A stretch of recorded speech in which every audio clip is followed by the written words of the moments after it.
Vamos a continuar con el libro de Romanos, con el capítulo 15. Yo le invito a que vaya abriendo su Biblia, capítulo 15, versículo 14. Y como hemos dicho, estamos ya dando los últimos pasos de este libro, pero no significa que Dios todavía no tiene cosas para enseñarnos, no tiene cosas para guiarnos a través de tu palabra, de su palabra. Toda la palabra de Dios, como le dice Pablo a Timoteo, es útil, toda palabra, para instruir, para corregir, para guiarnos en justicia. Así que en esta noche yo le invito a abrir capítulo 15 del libro de Romanos. Vamos a leer 3 versículos, el 14, el 15 y el 16. Dice: pero estoy seguro de vosotros, hermanos míos, que vosotros mismos estáis llenos de bondad, llenos de todo conocimiento, de tal manera que podéis amonestaros los unos a los otros. Mas os he escrito, hermanos, en parte con atrevimiento, como para haceros recordar por la gracia que me es dada, para ser ministro de Jesucristo a los gentiles, ministrando el Evangelio de Dios, para que los gentiles les sean ofrenda agradable, santificada por el Espíritu Santo. Vemos por la palabra de Pablo que como que hace un giro, ¿no? Ya a partir de este versículo 14 de este capítulo 15, Pablo empieza como a redondear lo que el mensaje de esta carta, ¿no? Pablo empieza a saludarse con sus hermanos que están en Roma, empieza a hacer el cierre de lo que quiere decirles a través de esta carta que le está escribiendo. Pero como le decía en un principio, todavía tenemos muchas enseñanzas para sacar de estos versículos. Si nos vamos al principio de esta carta, vamos a ver que el apóstol tenía un gran deseo de ir a visitar a estos hermanos en Roma. Distintos contratiempos le hicieron que fuera imposible que él fuera a visitarlos, pero hacía tiempo que él quería ir a visitar a estos hermanos, a esta iglesia que estaba en Roma. Y al no poder ir, les envía esta carta. Pero en los primeros versículos él expresa cuál era el propósito por el cual él quería ir a visitarlos. El versículo 11 del capítulo 1 dice: pero deseo verlos para comunicaros algún don espiritual, a fin de que seáis confirmados. Esto es, para ser mutuamente confortados por la fe que nos es común a vosotros y a mí. Pablo deseaba ver a estos hermanos para enseñarles, para guiarles, porque tenía cosas para darles, pero también estaba dispuesto a recibir. Valoraba, amaba a estos hermanos en Cristo que estaban en Roma. Y sabía que ellos también tenían cosas para él. Podemos ver acá la actitud del apóstol.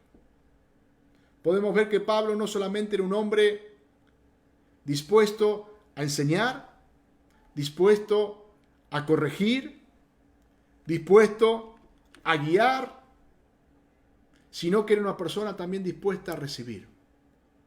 Era un cristiano que tenía en claro que su vida todavía estaba en proceso. A pesar de todo lo que él podía hacer, a pesar del conocimiento que tenía, a pesar del ministerio que Dios le había dado, sabía que él necesitaba de sus hermanos. Así como los hermanos necesitaban de él también necesitaba de sus hermanos. Por eso hablaba de una edificación mutua. Pablo nunca los había visitado personalmente, pero Pablo conocía su fe en Cristo. Sabía de estos hermanos. Y a pesar de que era una iglesia que no había sido fundada por él, Pablo les muestra su compromiso para con ellos. Pablo les muestra su amor para estos creyentes que vivían, que se congregaban en Roma. Y yo ya pensaba en esto como introducción, hermanos. Como cristiano, yo no puedo agradar a Dios, no puedo decir que amo a Dios como me dice el apóstol Juan, si no amo a mi hermano, si no estoy comprometido con mis hermanos, si no asumo la responsabilidad que tengo como miembro del cuerpo de Cristo. Muchas veces puedo pensar que ese compromiso o que esa responsabilidad es solamente del pastor o de algunas autoridades de la iglesia. Y es verdad que el pastor tiene una gran responsabilidad. Es verdad que el pastor tiene que velar por cada alma, por cada oveja. Que un día, como pastor, yo voy a rendir cuentas delante de Dios. Cómo cuidé las almas que son suyas. Y esto es algo verdadero. Pero si vemos la palabra de Dios con atención, vamos a ver que cada cristiano tiene una responsabilidad, tiene un compromiso con su hermano. Cada uno de nosotros, como hijos de Dios, como hermanos en Cristo, tenemos una responsabilidad con nuestro hermano en la fe. Y mucho más con aquellos hermanos en la iglesia en la cual nos congregamos, en la iglesia local, en la iglesia en la cual servimos a nuestro Dios, en la cual desarrollamos los dones que Dios nos ha dado para que sirvamos a los hermanos. Vemos que Pablo se estaba ocupando de una iglesia que él no había fundado. Y sentía un compromiso con aquellos hermanos. ¿Cuánto más nosotros con nuestros hermanos en nuestra iglesia local, en la cual crecemos, en la cual somos edificados juntos, en la cual servimos a nuestro Señor? A partir del capítulo 12, como hemos dicho ya varias veces, comenzó la parte práctica, ¿no? Pablo comenzó a enseñarnos cómo debe ser nuestra vida como cristiano, cómo debe ser nuestra entrega al Señor, cómo debe ser nuestra adoración al Señor. Y no hablaba solamente de adoración como elevar una canción, sino nuestra vida entregada por completo a Él, rendida a Él. Cómo debe ser nuestro culto racional hacia aquel que nos salvó, hacia aquel que nos redimió. Pero a partir de los primeros versículos del capítulo 12, Pablo empieza enseguida a enseñarnos cómo debe ser nuestra relación con nuestros hermanos. Nos habla que somos miembros del mismo cuerpo, que Dios nos ha capacitado con dones para que cada uno cumpla con el don que Dios le ha dado en favor del cuerpo de Cristo, en favor de cada uno de sus hermanos, donde el amor, nos decía el apóstol, debe ser sin fingimiento, donde debemos amarnos unos a otros sinceramente, donde debemos cuidarnos. Hemos visto lo que significa el hermano débil y cómo el hermano fuerte o el hermano que está un poquito más maduro en el Señor debe cuidar al hermano débil, no menospreciarlo, y el hermano débil no juzgar al otro hermano, habla de un compromiso, habla de un cuidado. ¿Cómo debemos recibirnos, decía el apóstol, aceptarnos unos a otros, soportarnos, amarnos, perdonarnos, como Cristo lo hizo y lo hace con nosotros? Vemos que en todos estos versículos, tanto del capítulo 12, capítulo 13, capítulo 14, Pablo habla de esta relación tan especial, de este vínculo tan especial que tenemos como hermanos en Cristo, como hermanos en la fe. Y en este versículo 14 que hemos leído, Pablo comienza reconociendo dos virtudes que tenían estos hermanos de la iglesia en Roma. Y estas dos virtudes que ellos habían desarrollado, que estaban desarrollando, eran para cuidarse uno al otro, era para ocuparse uno del otro. La parte B del versículo 14 dice: de tal manera que podéis amonestaros los unos a los otros. Podéis amonestaros. ¿No? Y la palabra amonestar es una palabra que nos gusta mucho, ¿no? ¿Por qué? Porque tiene que ver con la reprensión, porque tiene que ver con la corrección. Y muchas veces le escapamos.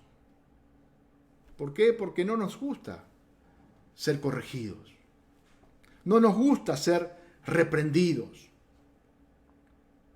Pero es necesario que esto suceda en la iglesia del Señor, en nuestra relación como hermanos, para el crecimiento espiritual de cada uno de nosotros, hermano. La reprensión y la corrección son muy importantes en el crecimiento de cada creyente. Así como sucede en el crecimiento de los niños, donde los padres corrigen a sus hijos desde temprana edad. ¿Para qué? Para que esa corrección, para que esa reprensión produzca un fruto en ese niño. Y ese niño aprenda a ser obediente. Ese niño aprenda a sujetarse.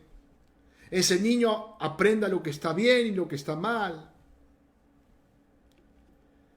Y ese niño, cuando crezca,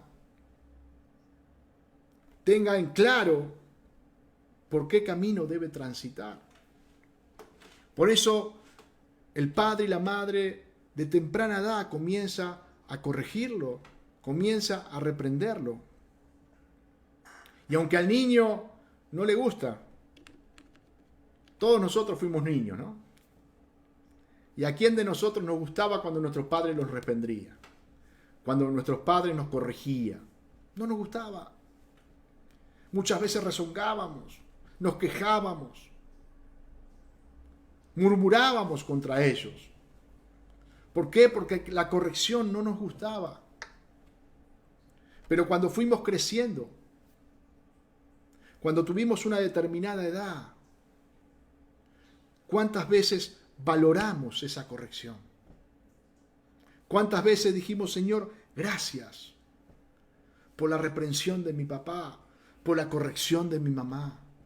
Gracias por ese cuidado que ellos tuvieron para conmigo. Porque esa corrección y esa reprensión temprana hicieron que yo siguiera por el camino correcto, que yo no me desviara. Por más que en ese tiempo no me gustó, hoy puedo ver cuán importante fue para mi vida. Hermanos, el libro de Proverbios es un libro tan precioso, donde encontramos muchos consejos de parte de Dios para nuestra vida. Muchos consejos para los jóvenes, Muchos consejos para los padres, para los esposos, como ciudadanos. Proverbios 13, versículo 24 nos dice: el que detiene el castigo a su hijo aborrece, mas el que lo ama desde temprano lo corrige. Vemos qué importante que es la corrección. Dice: el que detiene el castigo, el que no castiga, el que no pone un límite, a su hijo no lo ama, al contrario, lo aborrece. Mas el que lo ama desde temprano lo corrige. Proverbios 23:13 dice: no rehúses corregir al muchacho, porque si lo castigas con vara, no morirá. Esto hoy es una aberración para el mundo que vivimos hoy. Castigar con vara al muchacho. Yo me acuerdo con mi mamá, arriba de la ladera tenía una varita, ¿no? Era una ramita de un árbol, larguita, y hacía ruidito, ¿no? Cuando le daban fuerte. ¿Y sabe cómo picaba esa varita en las piernas? Esa varita era el corrector. El corrector cuando uno se desviaba, cuando uno hacía una cosa incorrecta. Mire lo que dice el Proverbio 29:17. Corrige a tu hijo y te dará descanso y dará alegría a tu alma. Hermanos, acá podemos ver la importancia de la corrección, la importancia de la reprensión a tiempo. Vemos cómo se relaciona la corrección y la reprensión con el amor. Muchas veces nosotros tenemos los valores distorsionados. Muchas veces creemos que la reprensión y la corrección van de la mano con el aborrecer, y todo lo contrario. La corrección y la reprensión van de la mano con el amor. ¿Cuándo qué? Cuando lo hacemos bien. Y ahora vamos a ver por qué Pablo hablaba de estas dos virtudes. Porque no podemos hacerlo de cualquier manera. Pablo nos dice en este versículo 14 que hemos leído, que estos hermanos no solo tenían estas dos virtudes, sino que estaban llenos. Estaban llenos. Quiere decir que era algo visible en ellos. Era algo que casi que rebalsaba porque estaba lleno.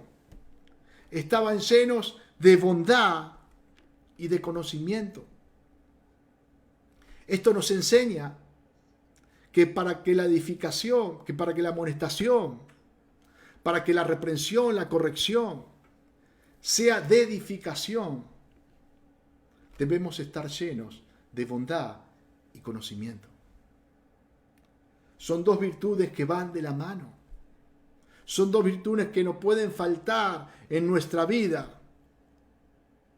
Si queremos que la corrección o la reprensión que hagamos sea de edificación, tanto para mis hijos como para cualquier otra persona o hermano que tengamos que corregir.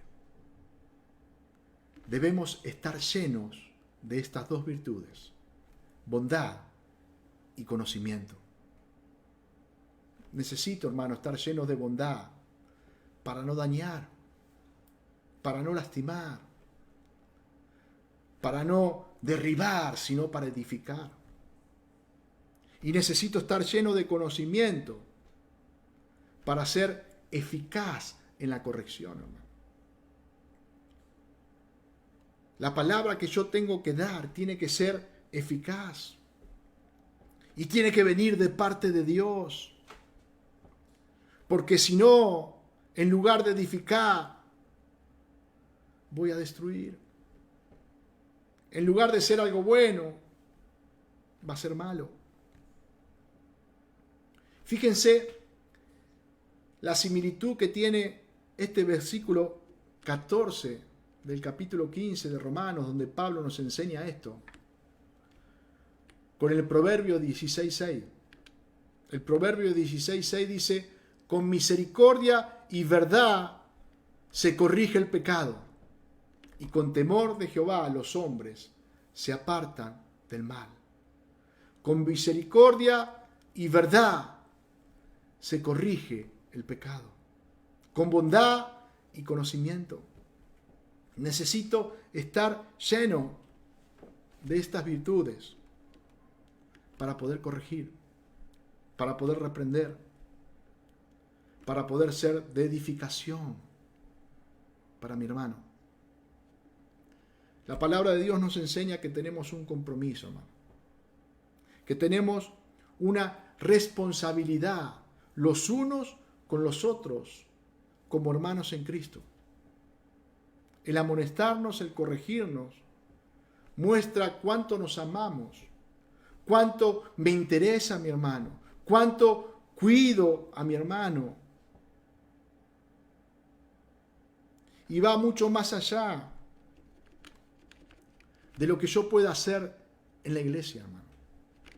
Dios hablaba a mi corazón por medio de esta palabra, y sabe que muchas veces nosotros nos limitamos a cumplir con el servicio al Señor en la iglesia, en el área que estamos desarrollando ese servicio.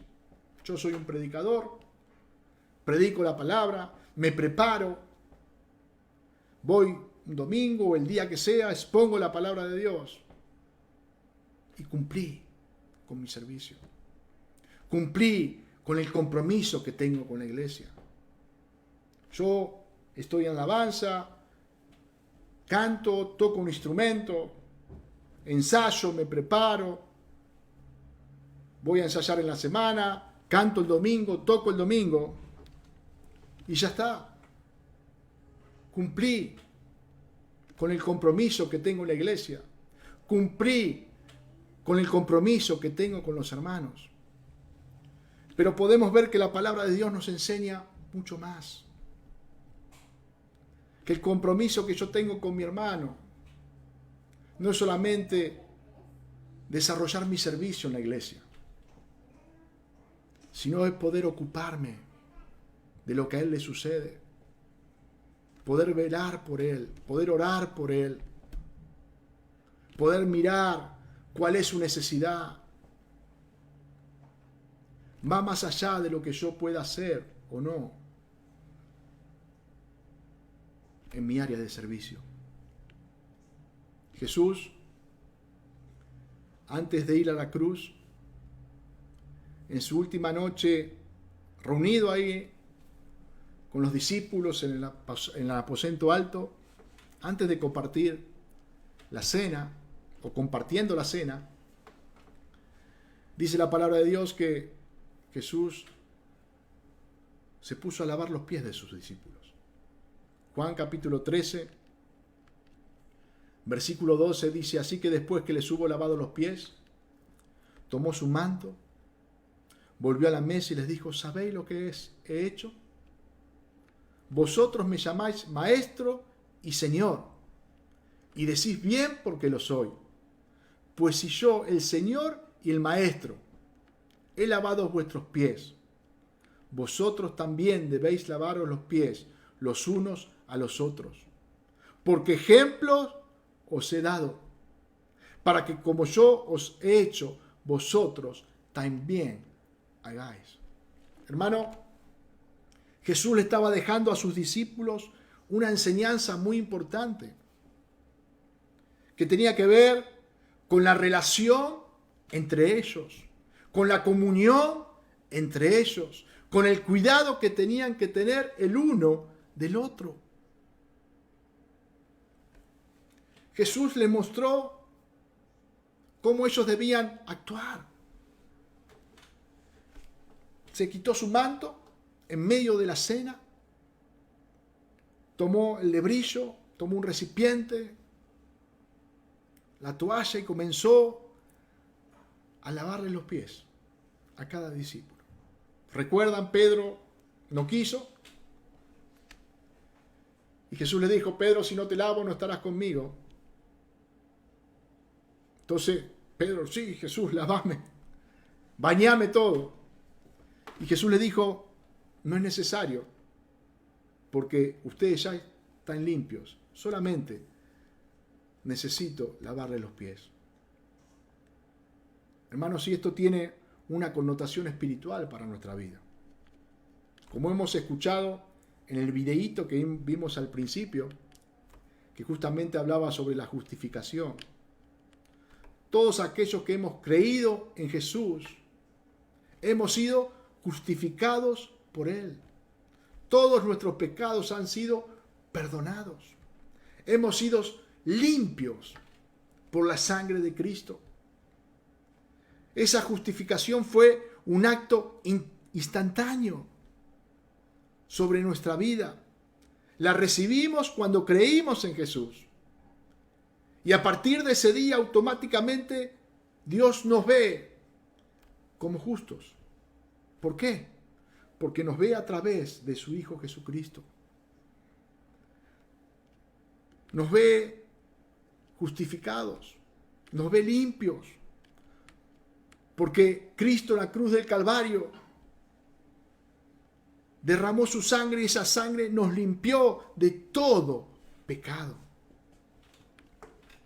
Pero así como la justificación fue algo instantáneo y que se hizo una vez y para siempre, la santificación es un proceso que comenzó ese día y en la cual cada creyente va siendo santificado todos los días hasta que estemos delante de su presencia. Es un proceso que tuvo un principio y que todavía continúa hasta que partamos de este mundo con el Señor, hasta que nos vayamos con Él. Y esto que Jesús hizo nos enseña cómo debemos cuidarnos unos con otros.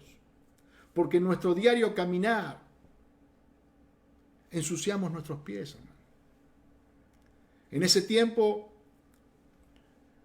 había calles de tierra, en ese tiempo había polvo, había barro, el calzado que usaban eran sandalias. Por eso cuando llegaban a un hogar se acostumbraba a tener un recipiente con una toalla para que aquellos que iban a ingresar pudieran lavarse los pies.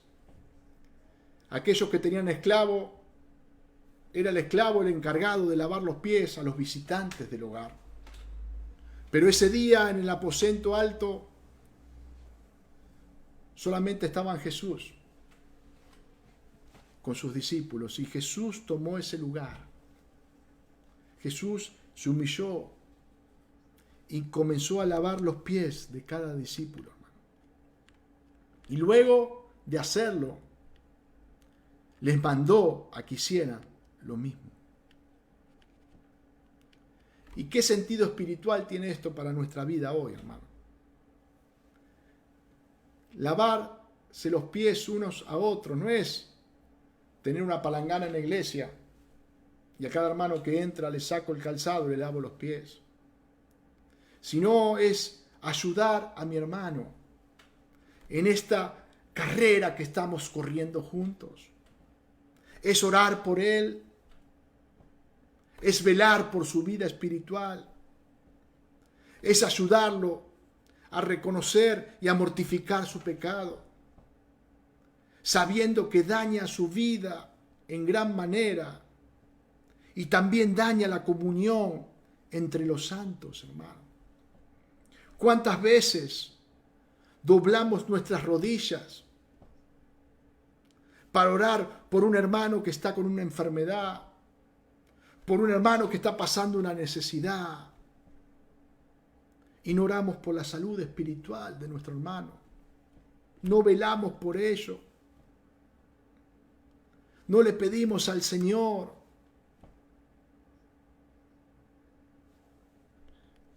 que ayude a mi hermano en su debilidad. No velamos por su vida espiritual. Hermanos,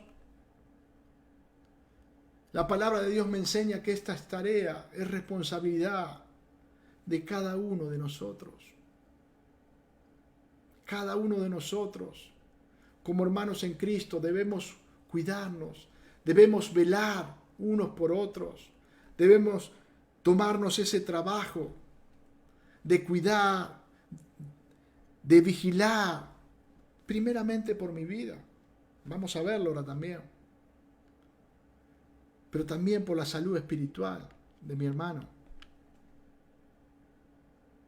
Si estas virtudes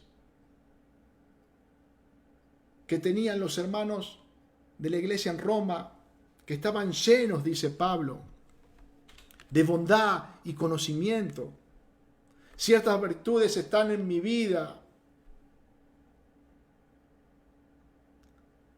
significa que estoy preparado y voy a desear ayudar a mi hermano. Porque hermano, cuando yo me humillo, voy a estar dispuesto a cuidar de mi hermano. Me voy a comprometer con lo que a él le pasa. Y sabe una cosa, no va a ser para señalar su pecado, porque me siento superior, sino que voy a desear y voy a buscar que mi hermano sea restaurado en esta carrera que estamos corriendo juntos. Jesús les enseñó a sus discípulos a lavarse los pies unos a los otros, a cuidarse los unos a los otros, a orar los unos por los otros, a que la corrección y la reprensión era necesaria. Hermano, ¿y cuánto nos cuesta? Debemos examinar nuestro caminar. Debemos examinar nuestra vida como miembros del cuerpo de Cristo. ¿Cuánto me cuesta recibir reprensión? ¿Cuánto me cuesta recibir la corrección? ¿Y cuánto me cuesta reprender y corregir en amor a mi hermano? ¿Será que me creo superior? ¿Será que no puedo ver la necesidad que mi hermano tiene? ¿Será que no estoy comprometido con él? Mateo capítulo 7, versículo 1, y del versículo 1 al versículo 5, Jesús en el Sermón del Monte enseña acerca de no juzgar, ¿no? Y conocemos esta palabra. ¿Y cuántas veces hemos recibido enseñanza en cuanto a esto? Pero muchas veces no ponemos en práctica todo lo que esta palabra nos enseña. El versículo 1 dice: no juzguéis para que no seáis juzgados, porque con el juicio que juzgáis seréis juzgados, y con la medida con que medís os serás medido. ¿Y por qué miras la paja que está en el ojo de tu hermano y no echás de ver la viga que está en tu propio ojo? ¿O cómo dirás a tu hermano: déjame sacar la paja de tu ojo, y he aquí la viga en el ojo tuyo? Hipócrita, dice Jesús, saca primero la viga de tu propio ojo, entonces verás bien para sacar la paja del ojo de tu hermano. Hermanos, muchas veces nos quedamos con la primera parte de esta enseñanza, que yo no debo juzgar a mi hermano, y es verdad. Yo no debo juzgar a mi hermano. Yo no soy juez. Dios es el juez. Pero sí debo velar por mi hermano. Sí debo ayudar a mi hermano. Sí es necesario muchas veces corregir, amonestar, reprender a mi hermano. Y muchas veces nos quedamos con la primera parte de esta enseñanza de Jesús. ¿Y saben por qué? Porque nosotros no queremos ser reprendidos. Porque muchas veces nosotros no queremos ser corregidos. Porque muchas veces nosotros no queremos humillarnos, hermano. No queremos someternos a la corrección de nuestro Dios primero. Dios no nos manda a no juzgar el pecado. No, hermano. Si nosotros leemos bien el texto, vamos a ver que Dios nos manda primero a examinar nuestra vida, a mirar nuestra condición. ¿Cuántas veces nosotros nos comparamos con un hermano, con otro, y nos sentimos superiores? Y nos sentimos que nuestro pecado no es nada a comparación del pecado de mi hermano. Y lo juzgo y critico. Y el Señor me está diciendo, hipócrita, examina tu vida, examina tu corazón. Hermano, yo no me puedo comparar con mi hermano, yo me tengo que comparar con Cristo. Y cuando yo me comparo con Cristo, empiezo a ver cuánto me falta. Cuán pecador que soy. En cuántas cosas erro. En cuántas cosas fallo. Cuánto necesito del perdón de Dios. Cuánto necesito de su corrección y de su reprensión en mi vida, hermano. Y cuando yo tomo esta actitud y examino mi corazón y me humillo delante de Él, buscando su gracia, su perdón, ahí estoy preparado, hermano. Ahí estoy preparado para corregir a mi hermano. ¿Sabe por qué?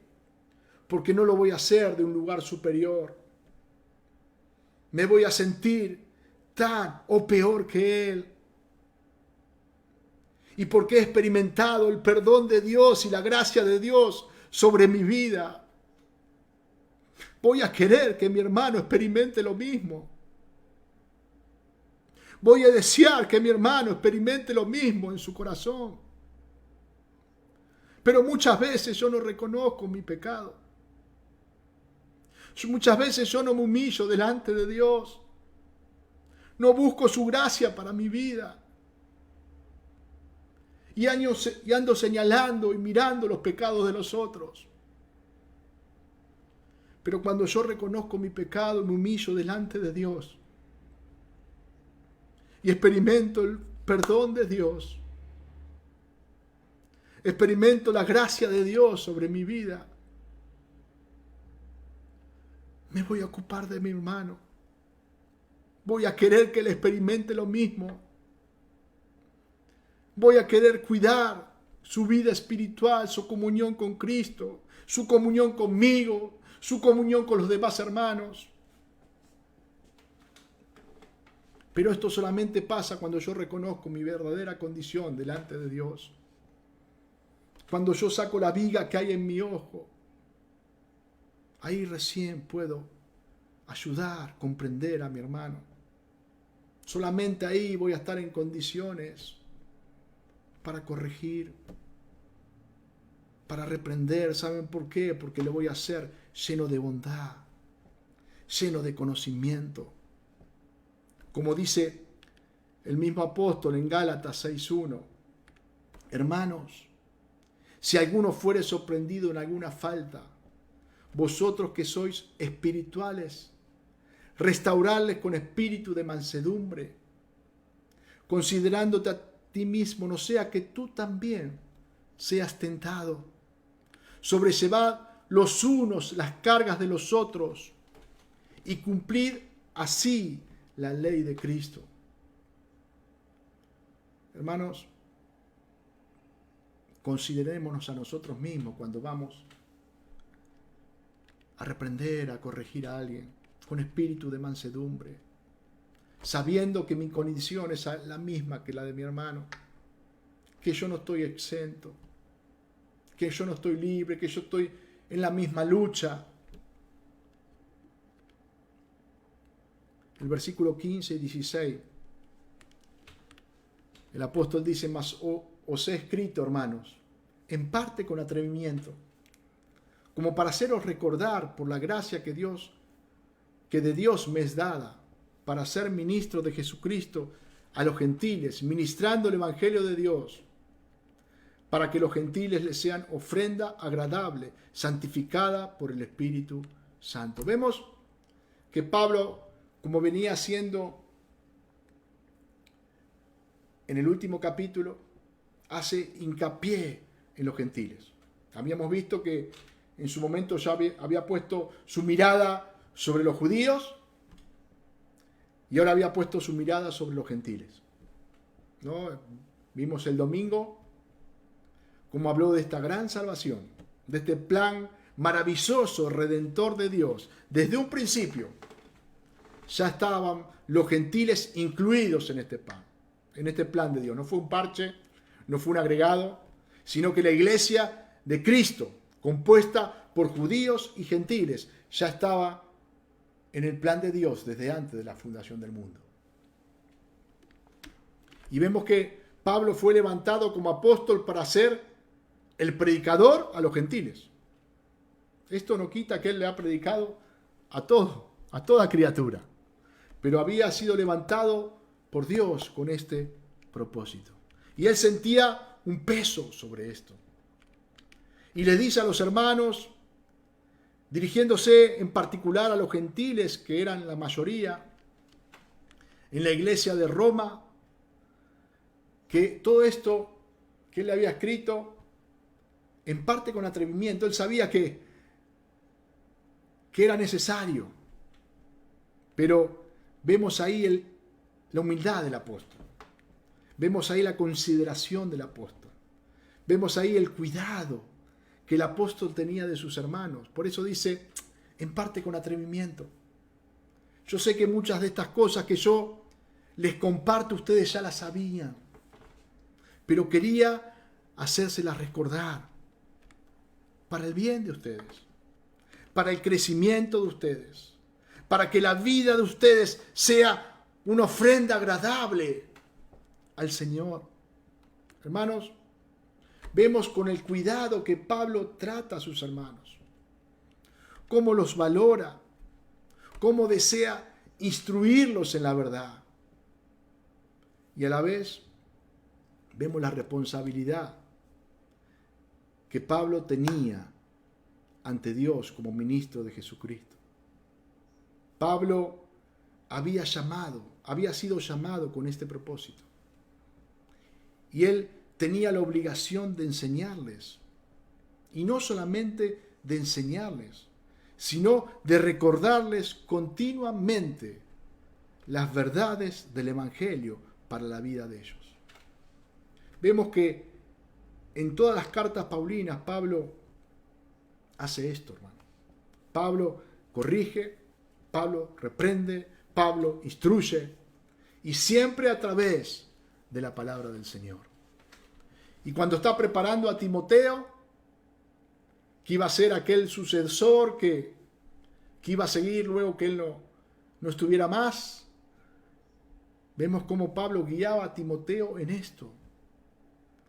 Que él predicara a tiempo y afuera de tiempo.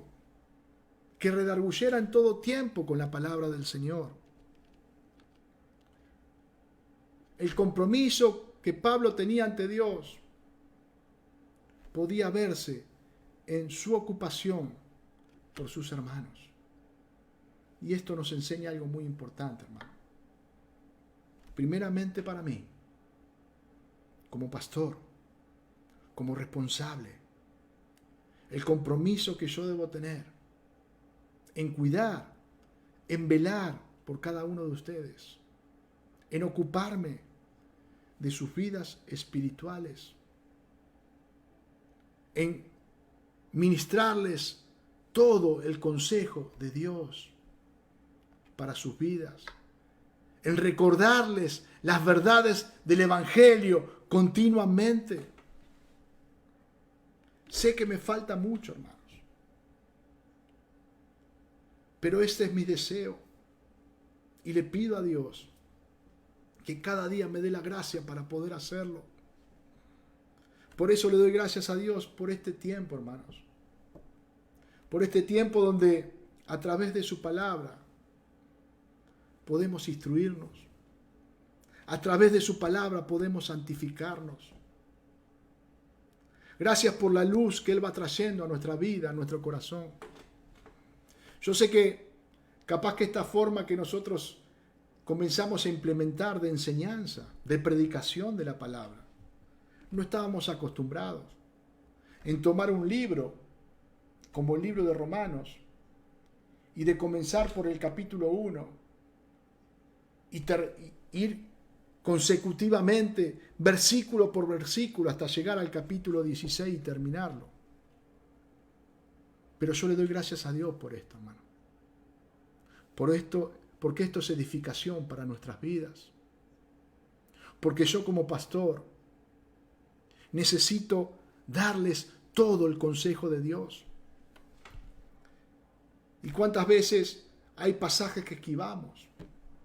Pasajes que no nos sientan cómodos. Pasajes que decimos, bueno, esto capaz que no es necesario. ¿Para qué confrontar con esto?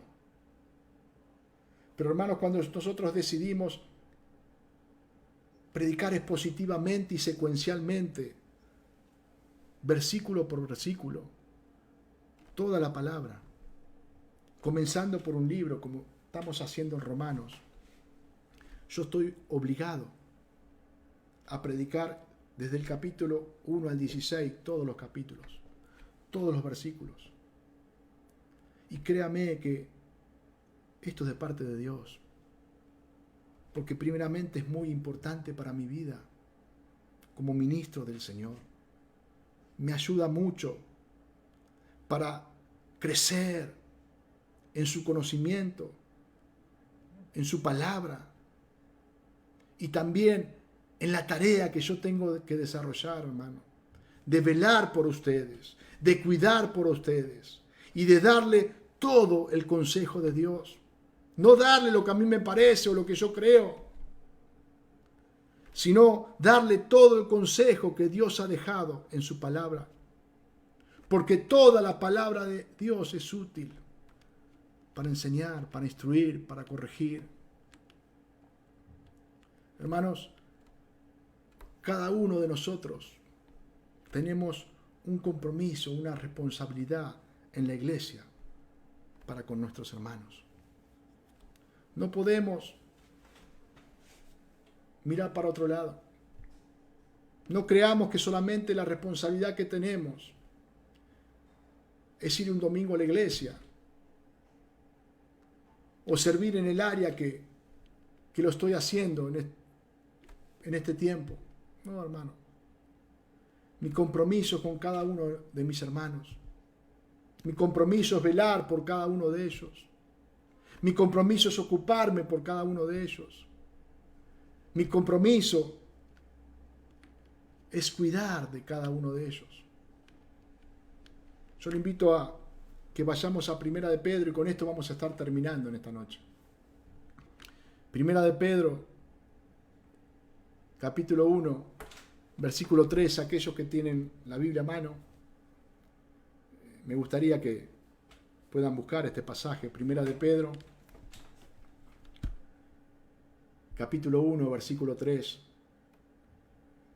Dice, bendito el Dios y Padre de nuestro Señor Jesucristo, que según su grande misericordia nos hizo renacer para una esperanza viva por la resurrección de Jesucristo de los muertos, para una herencia incorruptible, incontaminada e inmarcesible, reservada en los cielos para vosotros, que sois guardados por el poder de Dios mediante la fe, para alcanzar la salvación que está preparada para ser manifestada en el tiempo postrero, en lo cual vosotros alegráis, aunque ahora por un poco de tiempo, si es necesario, tengáis que ser afligidos en diversas pruebas, para que sometida a prueba vuestra fe, mucho más preciosa que el oro, el cual, aunque perecedero, se prueba con fuego, sea hallada en alabanza, gloria y honra cuando sea manifestado Jesucristo, a quien amáis sin haberle visto, en quien creyendo, aunque ahora no lo veáis, os alegráis con gozo inefable y glorioso, obteniendo el fin de vuestra fe, que es la salvación de vuestras almas. Los profetas que profetizaron de la gracia destinada a vosotros inquirieron y diligentemente indagaron acerca de esta salvación, escudriñando qué persona y qué tiempo indicaba el Espíritu de Cristo que estaba en ellos, el cual anunciaba de antemano los sufrimientos de Cristo y la gloria que vendrían tras ellos. A estos se les reveló que no para sí mismos, sino para nosotros, administraban las cosas que ahora son anunciadas por los que os han predicado el Evangelio por el Espíritu Santo enviado desde el cielo, cosas en las cuales anhelan mirar los ángeles. Por tanto, dice Pedro, por todo esto tan maravilloso, por todo esto tan grande, ceñid los lomos de vuestro entendimiento, sed sobrios y esperar por completo en la gracia que se os traerá cuando Jesucristo sea manifestado. Como hijos obedientes, no conforméis a los deseos que antes tenías estando en vuestra ignorancia, sino como aquel que os llamó es santo, sed también vosotros santos en toda vuestra manera de vivir. Hermanos, la palabra de Dios acá nos enseña de esta salvación tan grande, la cual fuimos alcanzados, de la cual nos debemos ocupar. Y debemos entender que no estamos solos en este camino, sino que estamos con muchos hermanos a nuestro lado, que Dios ha puesto, hermano. No es obra de la casualidad, sino que Dios puso al hermano que tengo a mi lado, aquel que me abrazo y aquel que me cuesta abrazar. ¿Para qué? Para que aprendamos a amarnos, para que aprendamos a cuidarnos, para que nos valeremos los unos a los otros, para que nos corrijamos, nos reprendamos, para que podamos correr esta carrera juntos que tenemos por delante, hermano, para que nos ocupemos de esta salvación tan grande que hemos recibido en Cristo Jesús. Yo le puse como título de este mensaje: ¿soy yo acaso guarda de mi hermano? Capaz que alguno pensó que iba a predicar de Génesis. Esta fue la respuesta de Caín cuando Dios le preguntó por su hermano. Hermano, que nosotros podamos amar a nuestro hermano, que nosotros podamos cuidar de él, que sepamos que es tan importante y necesario en el cuerpo de Cristo, que podamos tener en cuenta cuánto costó, cuánto le costó a Cristo la redención de mi hermano. Y que no solamente pueda mirarme a mí, sino que pueda mirar a mi hermano que tengo a mi lado, que pueda velar por él, orar por él, y con bondad y conocimiento, lleno de estas virtudes de misericordia, pueda corregir, amonestar, para que juntos podamos correr esta carrera que tenemos por delante, para que juntos podamos ser edificados y podamos cumplir con el plan que Dios ha determinado para nuestra vida. Dios les bendiga en esta noche. Quería compartir esto con ustedes. Fue una palabra que habló a mi corazón. ¿Cuánto nos falta para ser la iglesia de Cristo que Cristo quiere? ¿Cuánto más debemos humillarnos? ¿Cuánto más debemos trabajar en la unidad, en la comunión de unos con otros? Gracias les damos a Dios por su palabra, que nos corrige, que nos reprende y que siempre nos guía a su perfecta voluntad. Dios le bendiga en esta noche.